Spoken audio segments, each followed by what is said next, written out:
고가의 프리미엄 스마트폰 시장에선 애플이 시장을 잡아먹고 있다고 해도 과언이 아닐 정도로 아이폰이 거의 대부분의 점유율을 차지하고 있지만 프리미엄에 국한되지 않은 전체 스마트폰에 출하는 SE를 가끔 출시하는 것을 제외하고 프리미엄 라인만 출시하는 애플과 다르게 삼성전자가 아무래도 저가형부터 플래그십까지 다양한 라인업으로 출시하고 있기 때문에 계속해서 앞서 나갔습니다. 그런데 작년은 지금까지의 추세와 전혀 달랐습니다. 시장조사업체 IDC를 통해 2023년 전체 스마트폰 글로벌 출하량이 공개되었습니다. 2023년 글로벌 스마트폰 전체 출하량은 시장 점유율 20.1%, 2억 3,460만 대로 애플이 1위를 차지했습니다. 2007년 아이폰이 출시된 이후 사상 첫 1위이며 삼성은 2010년 이후 처음으로 13년 만에 1위 자리를 내주었습니다. 애플은 작년 출하량 대비 약 830만 대 가량 증가했습니다. 뒤따라오는 2위는 삼성전자로 시장 점유율 19.4%, 전체 출하량은 2억 2,660만 대로 전년도 출하량 대비 3,560만 대 가량 하락하면서 5위권 내에 있는 제조사 중 가장 크게 하락했습니다. 3위는 샤오미로 시장 점유율 12.5%, 전체 출하량은 1억 4,590만 대. 4위는 오포, 시장 점유율 8.8%, 1억 310만 대.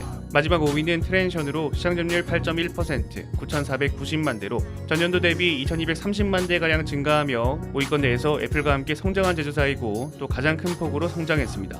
앞서 말했듯이 애플은 프리미엄 라인의 아이폰만 집중해서 출시하기 때문에 경기 침체로 인해 2023년에 전체 스마트폰 출하량이 줄었음에도 불구하고 성장을 이뤄냈다는 게 굉장히 크게 다가오는 거겠죠. 비싼 스마트폰인데 물량도 가장 많이 판매한다. 그렇다면 애플의 수익성이 정말 대단하지 않나 싶습니다. 삼성전자는 완성도가 좋지 못했던 스마트폰들의 영향이 지금 나타나는 걸로 보이는 게 2018년에 출시된 갤럭시 S9 시리즈도 엑시노스 9810에 대한 문제가 컸고 2019년에 출시된 갤럭시 S10 시리즈도 엑시노스 9820에 문제가 있었고 2020년 갤럭시 S20 시리즈는 기완성도는 있었으나 성의 없어 보인다고 비판받은 디자인과 과도하게 비싼 출고가 문제, 지금은 또 백화 문제까지 발생하고 있죠. 2021년 갤럭시 S21 시리즈도 엑시노스 2100에서 문제가 발생했고 또 부실한 쿨링 솔루션으로 인해 발열 문제가 심각했습니다. 2022년 갤럭시 S22 시리즈는 더 말할 것도 없이 GOS가 터졌습니다.